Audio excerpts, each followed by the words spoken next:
Dear student, today I am going to start the second lecture on the comparative government and politics. And in the last class, I have discussed about the introductions of the comparative politics.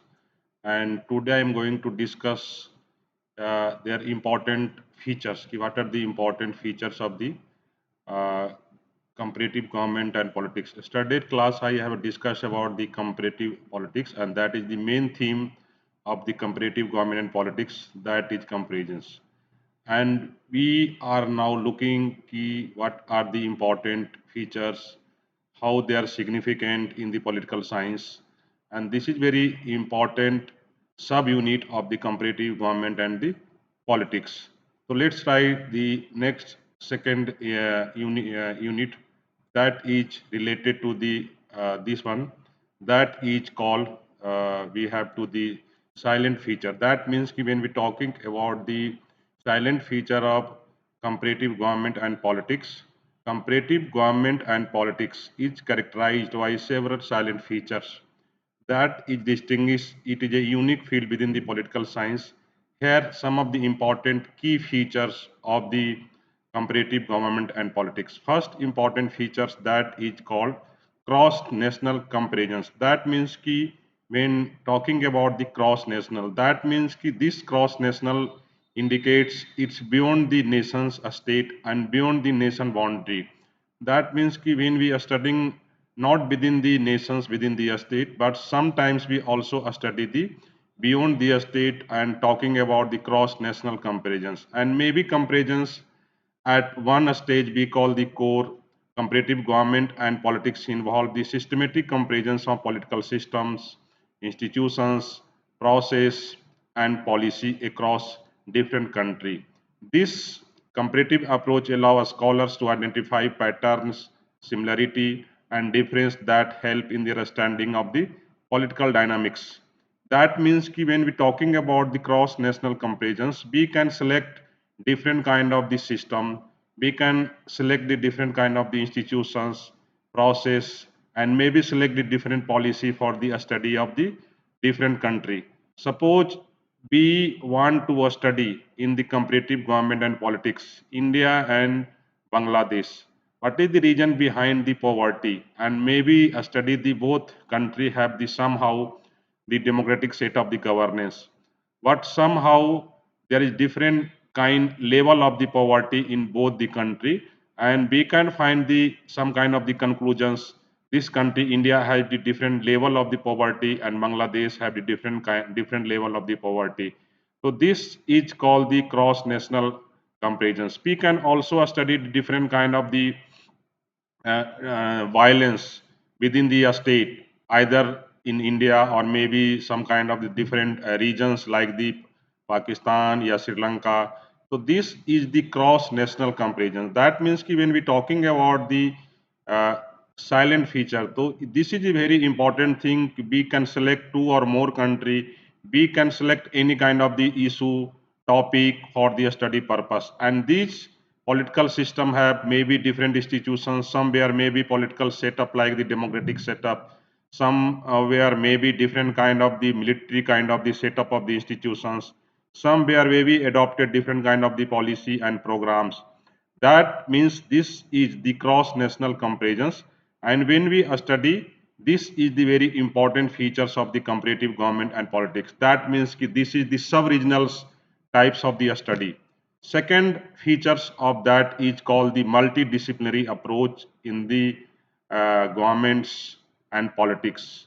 In the multidimensional approach, is draw upon insights and methodology from the various disciplines such as political science, sociology, economics, history, anthropology, and law. This interdisciplinary approach enrich the analysis and provide a comprehensive understanding of the political phenomena. That means कि comparative government and politics is not only within the defined limit within the political science, but comparative government and politics we can also study sociology, economics, history, anthropology, and as well as the law. So this is very their nature very much is the multidisciplinary. That means ki not indicate or stick to the one disciplines of the political science. So this is the also one of the second important features of the comparative government and politics. Next important feature that is focus on political system and institutions. In comparative government and politics, examining different types of the political systems like the democracy, authoritarian systems and their institutions, framework like the constitutions, electoral systems, political party, it explores how these systems and institutions functions and evolve over the times. That means ki in the features of the comparative government and politics focus especially the political systems and the institutions. When talking about the political system, that means ki we have the different kind of the systems of the governance. Like some country who had adopted the democratic setup of the institutions, some country have adopted the military kind of the system of the government. Some systems, some country have adopted maybe the presidential system of the governments. That means ki in democracy, when we talking about the democracy, that means ki people have selecting their own governments and their participation is very important in the democracy, and democracy is not any kind of the hegemony of one person's or one family members, that it's indirect way a kind of the rules of the citizens or rules of the masses, and there is no any one persons who can rule for the long times, or maybe their family can rule for a longer times. That means that people sometimes change their rulers for their own sakes. So this is the very kind of the popular types of the democracy. But unlike in authoritarian system of government, peoples are not directly participations in authoritarian. That means that one person's making the decisions and they can also implement the decisions. Or this is a kind of the authoritarian, a dictatorship of the governments. Same like the in the democracy. That means that we have the different kind of the frameworks. Like the some country have adopted the they were in the whole world, most of the country who have adopted the democratic state of the governance. But democracy have also different kind of the nature. Some country have like the substantial democracy. That means ki when we talking about the substantial democracy, this is some kind of the fruitful results coming for the peoples. Peoples can solve their own problems by democratic setups. This is called the substantial democracy. Same like some country have adopted the structural form of the democracy. There existence of the democracy, but there is no any kind of the fruitful results coming.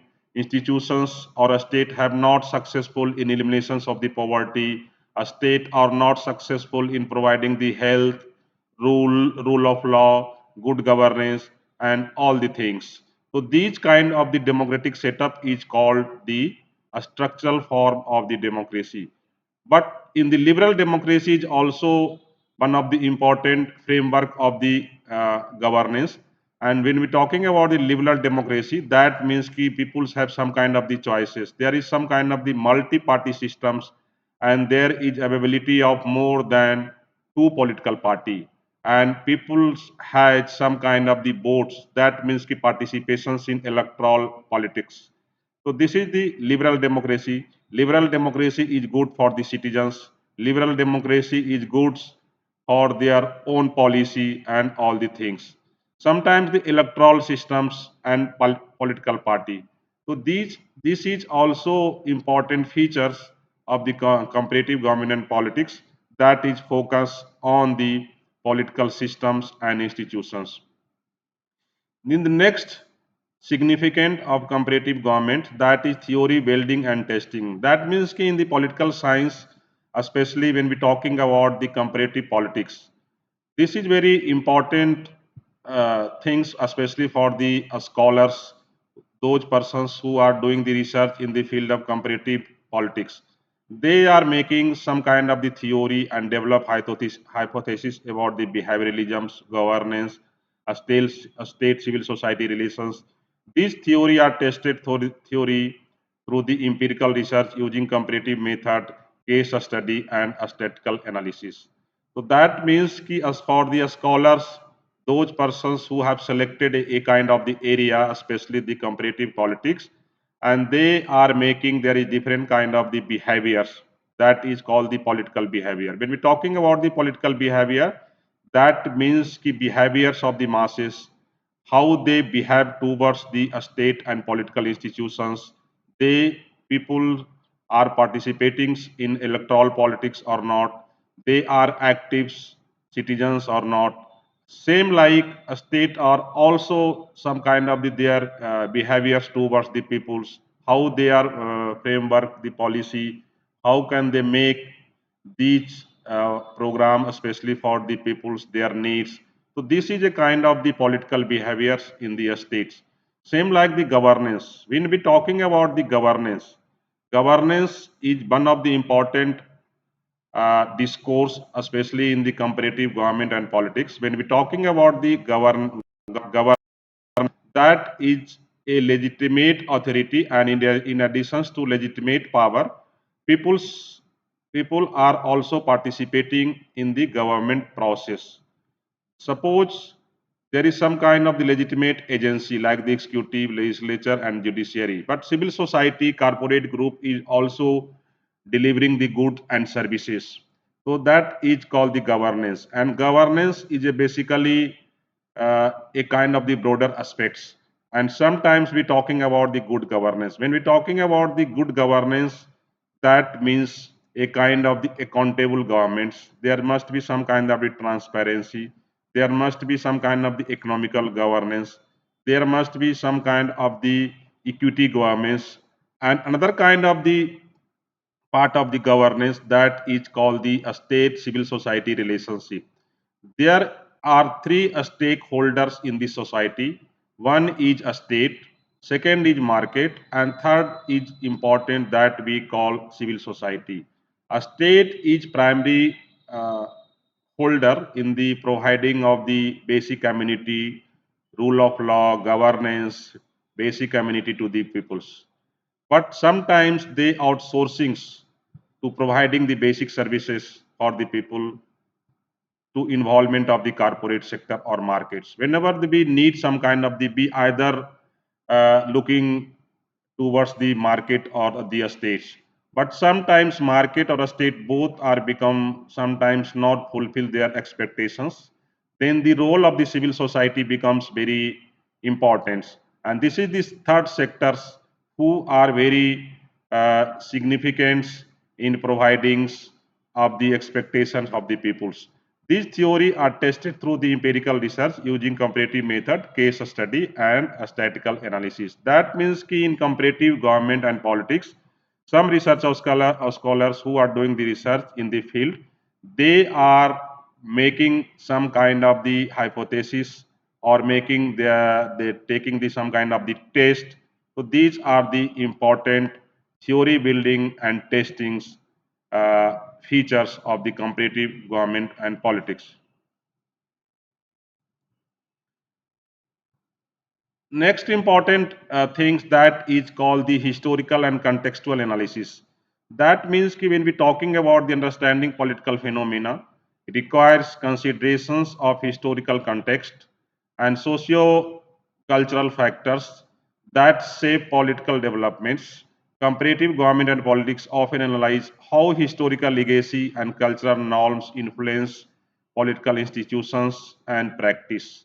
This means when we talking about the silent features of the comparative government and politics, so is in these sectors we also considerations the historical comparisons and sometimes the contextual comparisons. That means ki suppose we are doing the some kind of the research during the colonial periods and during the after the independence period, especially when we're talking about the Nehru regimes and colonial. What are the different kind of the policy programs, how they have built the infrastructures during the colonial periods or during the after the when India got the independence. So this is the historical context of the comparisons.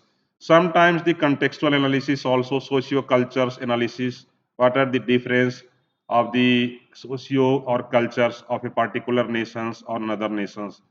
So this is the very important contextual things in the making of the historical and contextual analysis of the comparative politics. Next important features that is called sometimes is policy implement implications. That means कि policy implications will explore how different political systems and policy impact governance outcomes, public policy effectiveness, economic developments, social welfares, and democratic stability. This approach informs policymakers and practitioners about best practices and potential reform. That means कि policy implementations is very important in the comparative government and politics.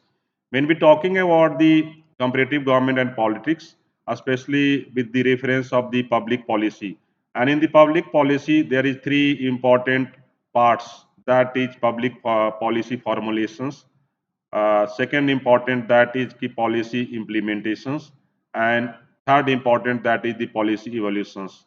The main purpose, especially of the legislatures and governments, they are formulating the policy programs and law. But who are implementing these policy programs, especially bureaucracy? Bureaucracy are responsible for the implementations part of the policy.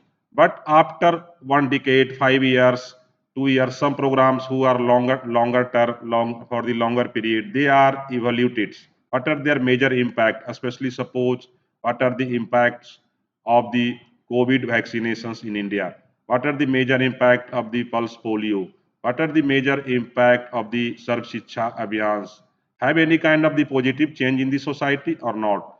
That part will cover into the we call it in the evolutions part, and that means comparative government and politics it leads towards somehow this is called the policy implications, and this is very important parts of the comparative government and politics.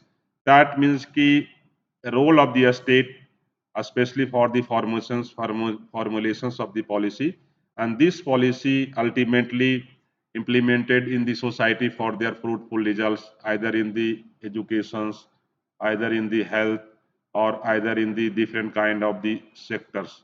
So this is also important features. Then next silent features of the comparative politics, that is called the global perspectives. That means कि when we talking about the comparative government politics, is increasingly global in a scopes, recognizing the interconnectedness of political systems and the impact of globalizations on governance. It examines transnational issues such as migrations, environmental policy, and international relations. That means कि comparative government and politics is not only limited within the nation state or beyond the nation state, bilateral relations or a study between the two country, but sometimes in comparative government and politics, this is a kind of the global perspective. That means कि there are so many global issues like the migrations, environment issue, and international relations. So this is also very important things, especially when we're talking about the global perspective. One of the important challenges before the human beings is migrations. Second is environmental uh, pollutions, and another kind of the insecurity and terrorisms. And there is also a scarcity of the foods, not equal distributions of wealth at the global levels. These are the very important challenges before the globalizations. That means कि in the comparative government and politics, this come this area can find out the some kind of the solutions or the globals. Another kind of the features that is called the methodological pluralisms. When we talking about the methodological pluralisms, research scholars imply a range of methodology including qualitative and quantitative methods, case study, comparative survey, statistical analysis. This methodology pluralism ensure robust analysis and enhance the reliability of research findings. That means कि in comparative government and politics, researchers are not dependent upon the only one kind of the methods. but they are using different kind of the methods for the research, like the qualitative, quantitative methods, case study, comparative survey, and statistical analysis. So when we're talking about the qualitative, that means ki there is some kind of the quality, some kind of merits and demerits. Quantity, that means ki when we're talking about the numbers, when compare like the population size, different kind of the quantity number. Case study maybe some kind of the area, maybe some kind of the periods. This is come under the case study. Comparative survey. We are also involved in doing of the research like the open-ended survey, closed-ended surveys, and through the statistical analysis. This methodological pluralism ensure robust analysis and enhance the reliability of research finding. So this is also very important kind of the features of the comparative government and politics. That means कि in comparative government and politics, they are not dependent upon the one kind of the methods, but they adopt a different kind of the methods, quality, quantitative, comparative survey, statistical analysis, and this methodology pluralism ensures some kind of the analysis and enhance the reliability of the research findings. Now come to the last important features of the comparative government politics, that is critical analysis and debates. That means कि scholars are engaged in critical analysis and debate regarding the theory, methodology and findings in the comparative government and politics. This intellectual dialogue contribute to advance the knowledge and understanding in the field. That means in the last stage, when talking about the comparative government and politics, they are taking the issue of critical uh, things, and they are doing the seminars, symposiums, and they are finding some kind of the important theory, knowledge, and they are sharing with each other, and after that they can make a intellectual dialogue that each contribute in the advanced knowledge and the understanding in this field. That means ki they are involved for the making of the theory, they are making the some kind of the valuable knowledge. When we talking about the knowledge, that means ki all information is not knowledge. We have that informations, those informations have some kind of the value, those informations have some kind of the verified uh, knowledge, that may be called the knowledge.